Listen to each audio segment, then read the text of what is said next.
بسم اللہ الرحمن الرحیم۔ السلام علیکم۔ مکہ مکرمہ سے 40 کلومیٹر کے فاصلے پر واقع وادی حنین میں بنو حوازن اور بنو ثقیف کے قبائل آباد تھے، جن کو اپنی طاقت پر بڑا گھمنڈ تھا۔ وہ مسلمانوں کی طاقت کو تسلیم کرنے پر راضی نہ تھے۔ انہوں نے فتح مکہ کے بعد ارد گرد کے قبائل کو مسلمانوں کی مخالفت پر اکسا کر اپنے ساتھ ملا لیا اور مکہ پر حملہ کرنے کی منصوبہ بندی کرنے لگے۔ فتح مکہ کے بعد نبی اکرم صلی اللہ علیہ وسلم مکہ میں 19 دن قیام کرنے کے بعد شوال 8 ہجری کو 12,000 کے لشکر کے ساتھ وادی حنین کی جانب روانہ ہوئے۔ لشکر کی تعداد دیکھ کر بعض نو مسلموں کے ذہن میں یہ خیال آیا کہ آج کوئی طاقت ہمیں شکست سے دوچار نہیں کر سکتی۔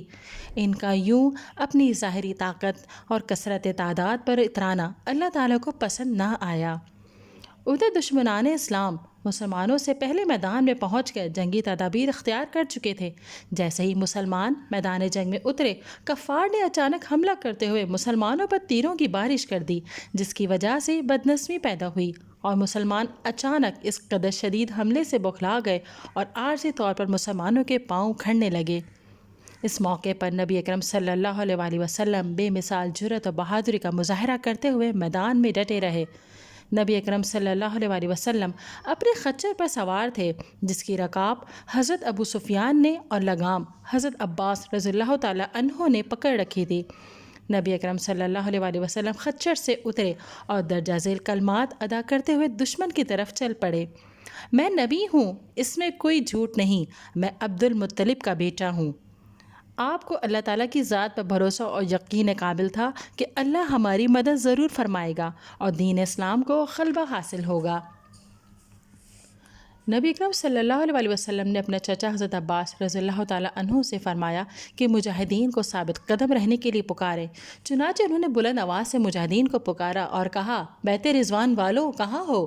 یہ آواز سن کر تمام مسلمان واپس مڑے اور تھوڑی ہی دیر میں میدان جنگ مجاہدین سے بھر گیا۔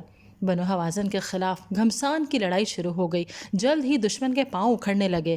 اس غزوے میں اللہ نے نبی اکرم صلی اللہ علیہ وسلم کو متعدد معجزات عطا فرمائے۔ نبی پاک نے لڑائی کی شدت دیکھ کر مٹھی بھر مٹی اٹھائی اور کفار کی طرف پھینکی۔ وہ مٹھی بھر خاک دشمن کے ہر شخص کی آنکھ میں چلی گئی۔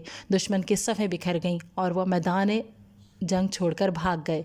اللہ تعالیٰ نے اس غزوے میں فرشتوں کے ذریعے سے مسلمانوں کی مدد فرمائی۔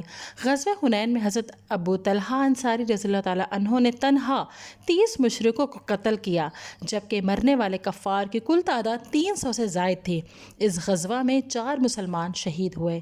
غزوہ حنین میں اللہ تعالیٰ نے اہل اسلام کو بے شمار مال غنیمت عطا فرمایا۔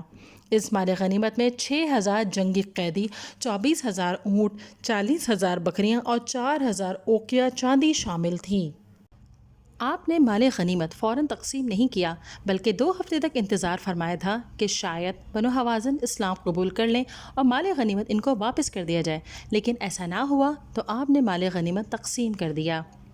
غزوہ حنین میں مسلمانوں کی فتح کے متعلق اللہ نے ارشاد فرمایا، سورہ توبہ آیت نمبر 25، یقیناً اللہ تمہاری مدد کر چکا ہے بہت سے مواقع پر، اور خصوصاً حنین کے دن بھی، جبکہ تمہاری کثرت نے تمہیں ناز میں مبتلا کر دیا تھا، تو وہ کثرت تمہارے کچھ بھی کام نہ آئی اور زمین تم پر اپنی وسعت کے باوجود تنگ ہو گئی، پھر تم نے پیٹ پھیر کر میدان سے رخ موڑ لیا۔